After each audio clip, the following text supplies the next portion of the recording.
Si Sandro, nung nagsabi siya sa akin na gusto niya mag-artista, sabi ko, sige, pero hindi kita tutulungan. Alam niyo, minsan yan, sinabi ko sa kanya yan. Hindi kita tutulungan, wala akong tinawagan na kahit sino na para makapasok siya sa industriya. Nalaman ko na lang nag-audition na siya. At nagulat na lang ako, isang araw, biglang sinabi niya pa, natanggap ako ng Sparkle, nakuha siya ng Sparkle.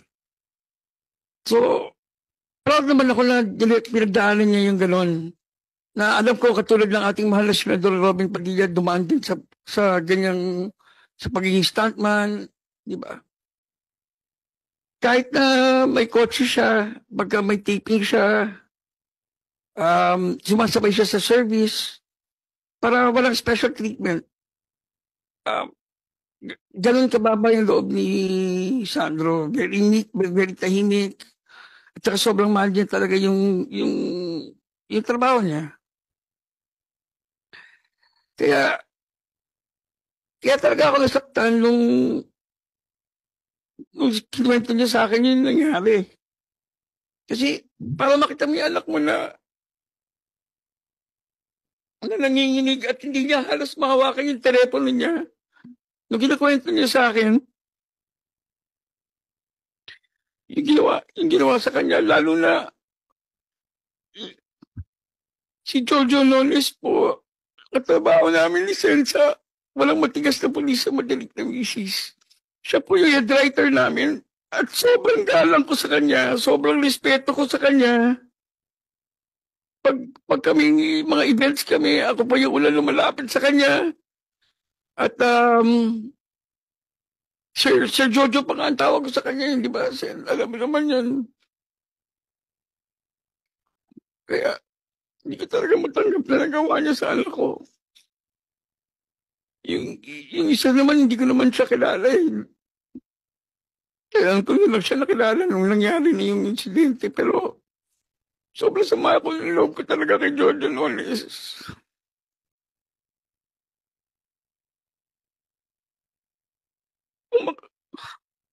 Makita niyo lang po yung anak ko talaga. Kung paano niya kinuwento sa akin. Kasi nalaman ko pa na bago niya kinuwento sa akin, kinuwento niya mula sa kapatid niya, si Alonso Mulak na dating child star din. Sabi sa akin ni Alonso, sinabento siya ng kuya niya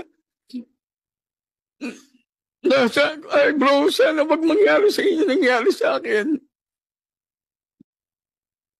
Sa kanya kasi ulo sinabi ni Sandro, yun nangyari. Kasi sa akin, yun. Nakakasama na lang talaga ng loob dahil kung kaya na lang gawin hindi ko naman po binubuhat yung aming bangko pero sa isang pamilya na talagang malaki na naging contribution sa industriyang ito. What more sa iba? What more sa mga baguhan? Hindi ko naman sinasabi talagang may ginawan sila na iba pero di po ba kung nakaya na lang gawin sa isang pamilya na talagang may pundasyon na sa industriya ito, what more sa iba?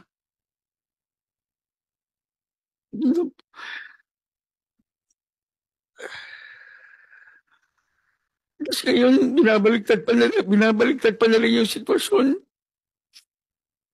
Hindi ko sinasabing GMA, binabaliktad nila Jojo at ni Richard yung nangyari sa mga comments nila, sa mga press release nila.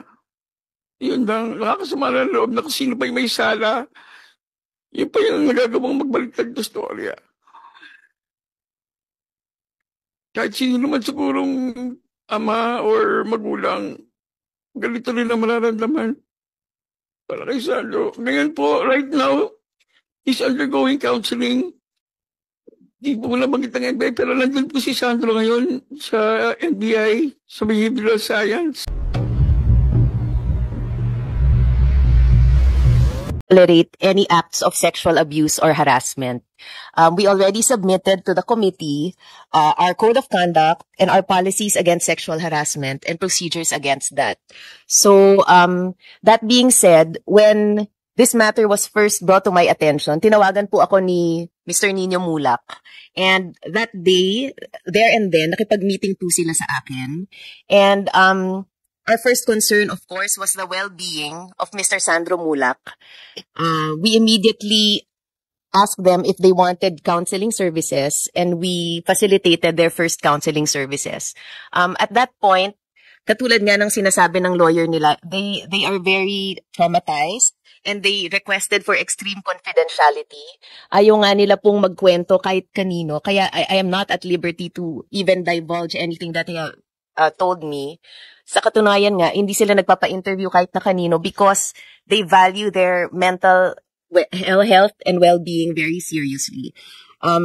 That being said, itong events na nasa media ngayon at social media, nangyari ito outside company premises, and although it happened not during an official event, we believe that GMA can take notice of it because the three involved are under contract with GMA. And nung nag-file nga sila ng HR complaint within GMA, and when we saw the allegations, we immediately took jurisdiction over it as an admin case because we feel that there might be a sexual harassment case. So what we did was we immediately issued a preventive suspension order to the two being accused by Mr. Sandro Mulak. And now we are waiting for their reply because, of course, we follow the procedures of due process, which is under the Constitution. So iniintay po natin yon, but rest assured that we will conduct a fair and thorough investigation, and we will follow the code of conduct and the corresponding penalties if ever the results would warrant. So, as of now, we were in constant communication naman with Mr. Nino Mulak and Sandro. In fact, I think we met face-to-face mga 4 times to be able to give them advice. And yun nga sinabi ko, they can file an HR complaint with GMA. At nung pumutok po to sa media, na hindi rin kasi nila inaasahan na pumutok to sa media, nag-advise na rin ako sa kanila na baka gusto na rin nilang mag-file ng criminal case. Kasi nga, nandyan at the onset kasi we were very careful to keep things confidential para sa well-being ng family and ni Mr. Sandro Mulak. But because of all the social media attention, I think na, yun nga, I advise them that they consult with their lawyers and see if they want to file a criminal case. And I think yun naman ang ginagawa, which is, I think, the best so that we will be able to really get to the truth and so that justice will eventually be done. Ma'am Annette, malinaw po na yung dalawa, sinasabi niyo po na sila ay hindi regular. Hindi po sila regular employees. Opo. Ano po ba yung para po sa kaalaman? Kami po kasi naiintindihan po namin yung contractual sa pelikula at sa television. Pero sa mga kababayan po natin, hindi po nila naintindihan yung ano po ibig sabihin? Sila po ba may opisina po ba sila sa GMA? Wala po. Wala po silang opisina. Ano po yung kaugnayan nila? Parang finished product na po ang binibigay sa inyo? Opo. Si Mr. Jojo Nones po ay director ng isang soap opera ngayon. Si Mr. Richard Cruz ay creative consultant sa drama. Depende ho dun sa soap opera. Hindi po sila regular employee. Sila po ay tinatawag na independent contractor because they are persons whose skills and expertise are very specialized, and the method and manner by which they perform their task or their job is not under the direct control or supervision of GMA. Parang output-based po. Hindi po sila 9 to 5 na tinatawag. Yung gano'n. Yung may ano ba tawag po doon? Time in, time out. Gano'n. Opo. Pero despite that po, nasa contract nila that they are bound by the policies of GMA, and that would include the code of conduct. Kaya po ay, despite the fact that they are independent contractors, we can still take jurisdiction over the HR complaint filed by Mr. Sandro Mulak, and we can still apply our code of conduct to this case. Opo, ibig niyo pong sabihin, halimbawa po, kapag ka nagkaroon po ng paglilitis sa korte, katulad po ng sinabi kanina ng ating idol senator, na hindi po ito korte. Wala po tayong nililitis dito. Ang linaw-linaw po ng sinabi ng ating senador. Kaya, aasahan po ba namin na pag kayo po ay nagsagawa na po ng inyong sariling investigasyon, dahil gumagawa po din kayo ng sariling investigasyon, at kung ano man po ang magiging investigasyon ng NBI, tutulungan niyo po ang hustisya. Hindi po si Sandro, ang hustisya na makuha po ang hustisya. Opo. Of course, Your Honor. Po. At bilang meron pong mga pulisya, meron pong mga sinusunod sa GMA na talaga pong pinalalakas nyo yan. Yung ibig pong sabihin natin, yung moral, yung morality, lahat. Opo, lalong-lalo na po yung ayaw natin yung mga ganyan na merong sexual harassment sa Naniniwala po ako na tutulungan nyo po. Halimbawa, pag napatunayan po na meron talagang kaso. Of course, we will get the consent first of Mr. Nino Mulak and Mr. Sandro Mulak, but we can furnish your honorable office with the results of our investigation. Maraming salamat po, Senator. Meron po kayo. Well, Mr. Chair, going back to Nino, I saw them personally kung gaano kasakit para sa kanila to. Very traumatic. Nung nakita ko nga po yung bata talagang nanginginig. At talagang hindi niya alam kung paano i-approach ito. Head-on nila or how will they, siyempre, nandiyan, Mulak, ayaw nila madama yung buong pamilya. Kaya nga sabi ko, this is very sensitive at dapat talaga ma-handle ng tama. Kaya if you're going to invite Sandro here, baka additional, pain na naman para abutin yan or whatever trauma na abutin niya. Yung kay Jojo, so ninyo, basta tayo na ako yung mahanga sa inyo at kayo nanindigan dahil yung tapang na ito, hindi para lang sa inyo, no? Ito'y para sa lahat ng mga kapatid natin sa industriya para maproteksyonan, and you should avoid this na to happen again. So, yun. Thank you, Mr. Chair. Maraming salamat po, Senator Raymond Bong Revilla Jr. Idol, maraming salamat po. At, Sir Nino Mulak, narinig niyo po yung pahayag ng namumuno ng GMA7. Nakakapagbigay ba po ito ng kapanatagan sa inyong kalooban na sila po ay handang tumulong sa inyo basta sa ang pag-uusapan po ay legal na paraan? Oo naman po. Nararamdaman niyo po ba naman yun? Yung kanilang very truthful to me naman. Naging totoo naman siya sa akin magmula nung pag-uusap namin magmula nung una. Opo. Meron po ba kayong gusto sabihin sa kanila na maaring ang komite ay makatulong po sa inyo na maiparating sa GMA kung ano man po ang gusto niyong sabihin? Nandito na po sila sa ang linaw-linaw po ng sinabi kanina ni Attorney Ana na meron silang sariling investigasyon. Nakakapag-report po ba sa inyo ng progresyo nito? Wala pa po.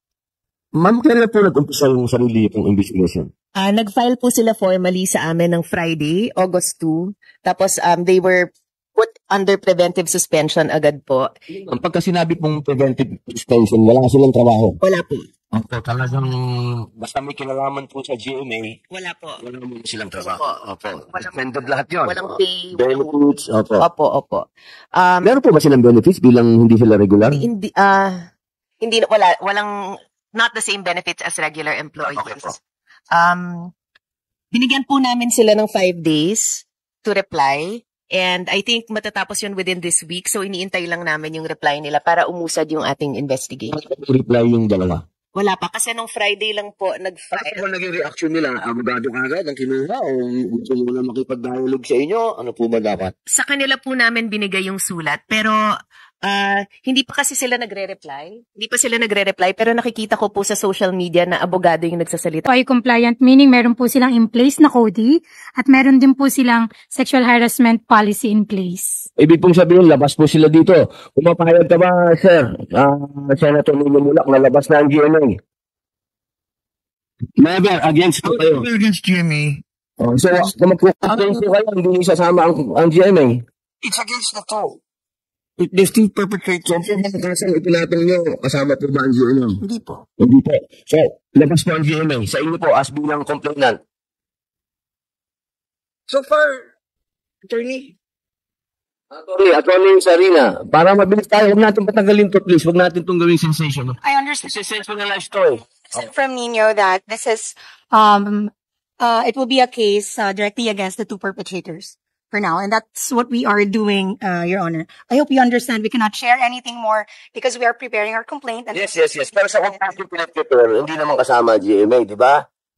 But right now, Your Honor, we are focused on the two. Tattoo. Okay, malinaw naman ang GMA na hindi nila regular employee ito, di ba? Fair? Malinaw sila. Hindi sila regular employee, pero nagsasagawa sila ng investigasyon. Opo, tama. Tama po ba? That's what Miss Annette said. Opo, papayag po ba kayo na para matapos? di ba appreciate ko po yung hinarap niya ni Miss Annette sa akin yung dalawa na nag-apologize sa akin for what happened. Yun So, okay na po tayo. Para matapos po tayo ng maaga dito sa hearing natin na to, mapayag po kayo na ilabas na natin ang GMA. Sa hearing na to, hindi po sa kasuhan ha, sa hearing na to, hindi po hindi po ito korte. Sa pagdinig na to, pumapayag po ba kayo na ang GMA ay ilabas na natin dito sa usapan mo ito?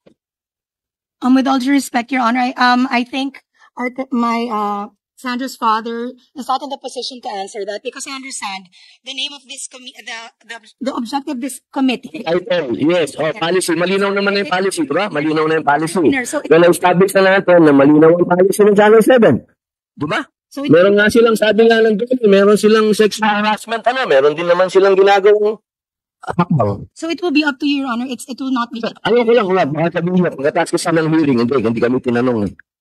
Naman ko kayo. Sa akin, magmula po nang nagreklamo, ilang araw na po yun. Magmula nung nagdala po ng reklamo sa inyo si Sir Linyo Mulak, ilang araw na po? 6 days po. 6 days. So, yung 6 days po, nasa na po kayo ngayon? Sorry, nasa na po kayo ngayon? Proseso na po kayo ng pag-imbita doon sa inireklamo? Kailan po yun? Naimbitahan na po namin yung nirereklamo. Last Monday pa po namin sinubmit yung supina. Hindi pa po, kasi sinupina pa lang po namin sila. Yung inimbita nyo, hindi po sila nagbigay ng statement? Kasi ang schedule po ng kanilang sa supina, kung kailan namin sila inimbita para pumunta po sa aming opisina, ay sa August 9. Sa August 9 po, sa Friday ba? Friday po.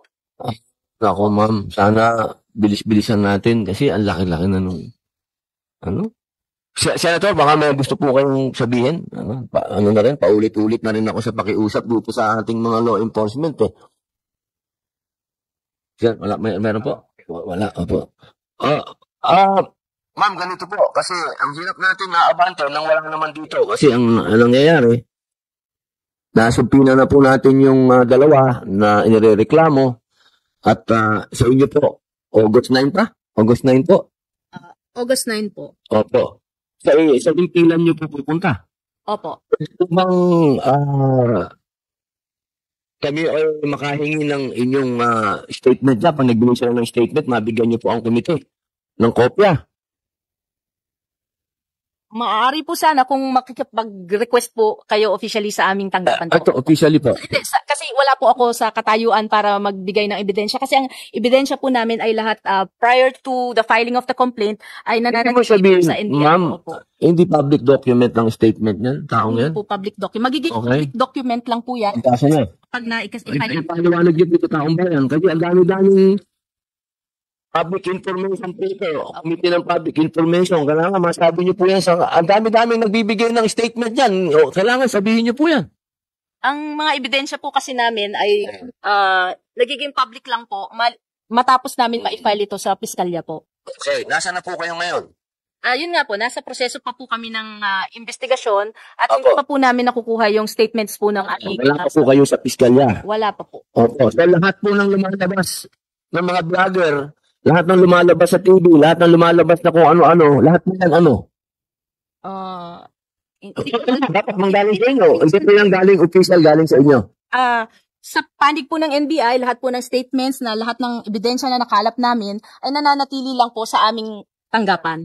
Hindi po namin nilalabas ito dahil hindi pa nga po kami... Wala pa rin kasi nagsabi na official na galing sa NBI, na nagsasabi yung mga ibang mga, alam nyo kasi na ngayon, nakapaligid ng napakalaming vlogger. po kami naglalabas ng statement. Okay. Yun kung ang mga... Pero parang kailangan nyo pa nagbigay ng statement ngayon, na wala. Pwede naman yung statement din, na wala pa kayong binibigay statement. Yun lang ang Para malinaw, ma'am. kami sa posisyon para magbigay pa ng mga ebidensya at mga statements na aming nalikom po.